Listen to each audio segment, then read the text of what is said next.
I won't say anymore. When you expect Paul and Mary all the same, when we get together, it's just hilarity. So, yes, he's got the Marty Feldman eyes tonight. It's good to see you. Welcome.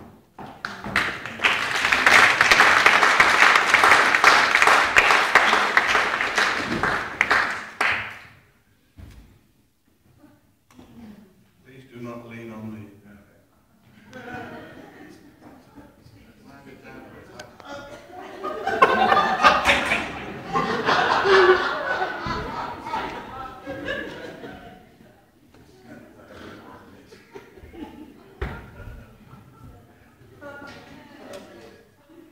Just got really touched and blessed by the worship, didn't you?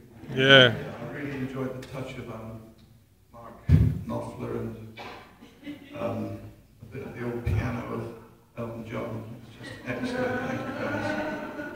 Just a real sense of God's presence, which is still here. And then, you know, Wonder Woman, no, Andrew gets up and something happens in a greater measure, doesn't it? Yes, you all said. Yeah. Well, I've messed up my notes yet again. I don't know why I bother, but there we go. The thing is that over the years, many of us, I'll start again. Over the years, all of us have had situations and circumstances in our lives whereby almost often you need to make a choice. And that choice could be one of hope or of hopelessness. Another word? That would do. Lost hope. Or something happens to just bring a greater foundation of certainty for the future in your life. I would think all of us have had those experiences. Wouldn't you? Yeah, my voice is going somewhere, so it needs to be released. Yeah. And while I hesitated when I said we all get hope, I think the first time that something happened to me was before I was born. Because really and truly, my mum should have given me away at birth or terminated me a bit back then there in the distant past, 35 years ago. Plus VAT. What do you mean? And the thing was, my mother wasn't married to my father, she was married to someone else. And my father and her got a little bit close together. Her husband was in Africa in the war. The end of the war, the Second World War, not the First.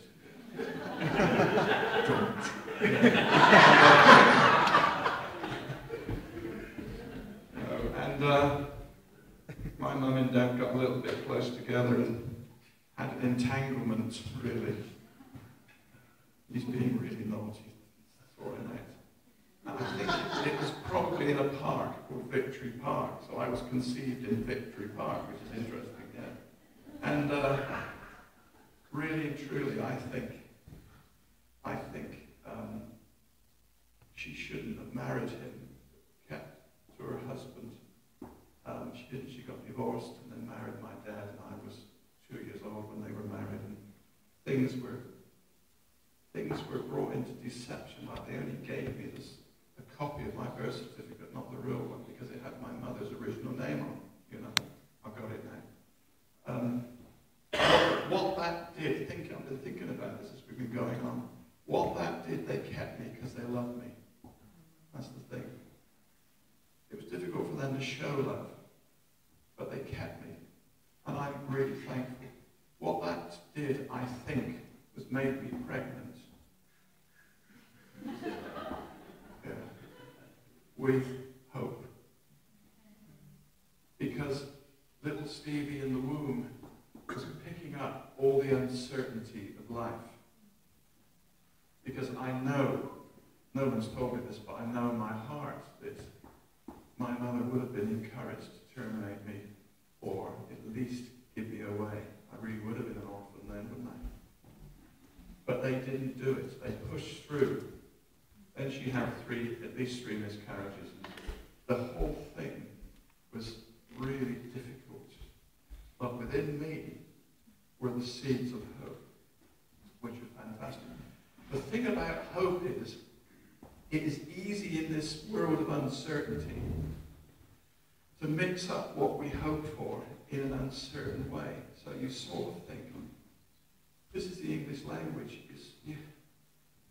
Is he coming back from wherever he's been? And you say, I hope so. And it's linked to uncertainty. But you see, Christian hope, isn't it? Christian hope is this fantastic, joyful, pleasurable, eager anticipation of something good is going to happen. As I look out there into society, I don't know whether I see much good that's going to happen to you. But you and I have a hope. Because Paul wrote to Timothy, chapter 1, verse 1, first epistle, Jesus Christ is our hope. Jesus is hope. Jesus is not in the realm of uncertainty. Jesus gives anticipation. So that's what he said to our Mary. Remember when Lazarus had died. It was hopeless. It was helpless. It was disastrous. He was dead 4 days. And he says, it's all right. He's going to be raised from the dead. And what he was trying to do was impart, inseminate hope in her. And she says, she went all religious, theological. She says, yeah. In the future, in the future, at the end of time, we'll all be raised up. He says, nay. He says, nay. Christ, nay. He says, no. Come on. He says, no. Now, I've got the right shoes on. Right now, I am resurrection. Well, didn't he a few months back interrupt a funeral? There they are. He's in the coffin, walked down the road, and bust me. Jesus touches the coffin. The bloke pushes the lid open, wakes up and says, hello. He gets out of the coffin and freaks them all out. Jairus' daughter dies. It's incredible. There he is, he just takes her hand, and they're all laughing him to scorn. They laughed on the other side of their faces. What was he doing? I think he was reversing the second law of thermodynamics, don't you?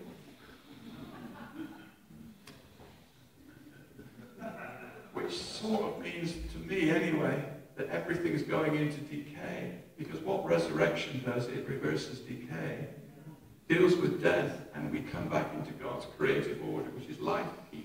Life. Don't you feel like that sometimes? I do. Because what happens? Hope explodes up within, yet come out. And I feel, yes. And I look out there, and I'm not going to go down. Somehow God's given us hope so that we can give a reason for the hope that's in us to a hopeless group of people out there and a helpless group. And I'm so pleased because he says, Mary, he says, sorry, Martha, he says, I am today resurrection. She went, what? No. He says, roll the stone away. And she comes out with something in the authorized version, but she didn't say it in the authorized version, because that was printed in 1601, wasn't it? She says, take that stone away. He stinketh. Can I tell you, he did stink. He stinketh.